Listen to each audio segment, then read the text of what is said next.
A Morning Cup of Kindness is brought to you by the Ashes to Awesome podcast, Rising in Recovery. If you would like to support a nonprofit or fundraiser by spreading 5 minutes of kindness, or to learn more, visit a2apodcast.com. Hi everybody, my name is Lisa and welcome to Morning Cup of Kindness. I wanted to tell a story about my own daughter who just turned 6 on Monday. So it was the weekend before her birthday party, and I took her with me to the Superstore grocery store to pick up some drink boxes for her birthday party. We came out of the grocery store, and I rarely take her. I just choose not to take her to shopping malls and grocery stores and things like that where I can avoid it. We came out of the grocery store, and unfortunately there was a man on the ground with a piece of cardboard asking for spare change. He wasn't looking super well. My best guess would be probably intoxicated on something. He was sort of nodding off. So we walked past this man, and a few steps after we'd walked past him, my daughter said to me, she said, "Mom, what's wrong with that man?" And I do try to explain to her that she is a privileged little girl and she's a lucky little girl, and that some people's lives are harder. And I said, he probably has a harder life than us. And I said, he may not have a job, he may not have a lot of money, he may not have a lot of food, and, he's asking for change to try to make his day a little bit easier. I unfortunately rarely carry change on me, and so we kept walking. And, we're walking towards the car, and so again, a few paces later, she said to me, "Mom, why do people walk past him like he's not there?" Which is heartbreaking, but also incredible that this is what a 5-year-old would notice. And I said to her, that's not right, and that's not okay. And I said, we shouldn't do that. We should acknowledge people. We should say hello to people. So we kept going. We got into our car, and she was strapping herself into her car seat, and I was putting my seatbelt on, and I looked in the rearview mirror, and she was sitting in the car seat quietly with tears just streaming down her face. And anyone who knows my little girl will say that, the first things I would say to describe her are she's feisty, she's independent, she's bold, she's fearless. And so for her to just sit there quietly like that with tears was really meaningful, was a big deal. And I turned around and said, "What's wrong?" And she said, "Seeing that man makes me really sad." So I said to her, "What would you like to do?" And she said, "Well, there's nothing I can do." And I said, "What do you mean?" And she said, "Well, I don't have anything to give him."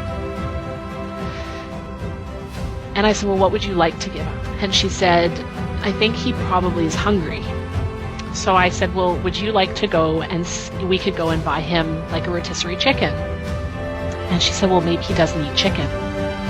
I think we should ask him. So we went back, and I knelt down, and she was squatting beside me, and we introduced ourselves to this man whose name was Sheldon. And I said to him, "My daughter was wondering if you were hungry and if we could maybe get you a chicken or something." And lo and behold, he looks at us and says, "Well, I don't eat meat." So, good on my daughter.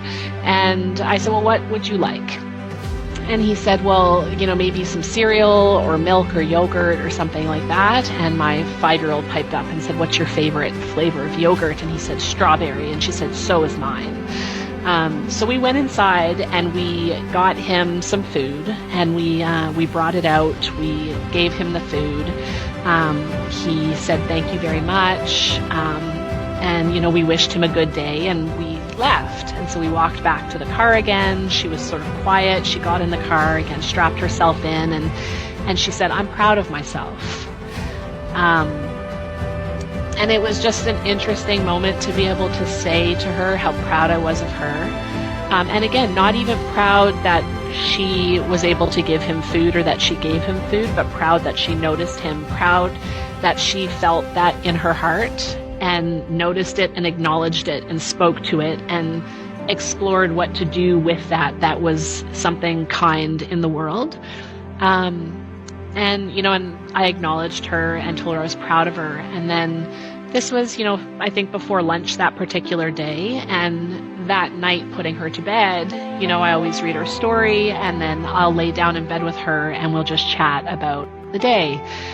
So this was, now many hours later, and I was laying with her, and again, without bringing it up myself, she said, I'm really proud that we helped that man today.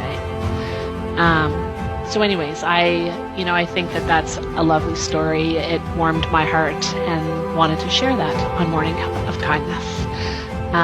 And then, this is done in support of a fundraiser. And so I wanted to do a shout out to Mike Lockman, who is based out of Airdrie in Alberta. And he's been on the Ashes to Awesome podcast and shared his story of recovery. And now he runs a nonprofit organization in Airdrie called the Sober Friends Society. And in support of that society, he is currently on a walk that he's doing for the second time. So he is walking from Edmonton to Airdrie, wearing a ball and chain. And he's fundraising for the Sober Friends Society as well as the Mood Disorder Society of Canada. So myself and some colleagues and friends are going to be joining him for one day of walking tomorrow. So he's walking about 30K a day. So we're certainly not putting in the kilometers that he's doing on this full journey, but we are going to join him for one day. And we've each individually been doing our own fundraising on his behalf. So I just wanted to, bring awareness to that, and we'll put the link to that, and then if anybody feels inspired or interested in supporting that cause, he's trying to raise $10,000, and I think he's about $3,000 away from his goal right now. So if anybody's able to contribute, it would be appreciated.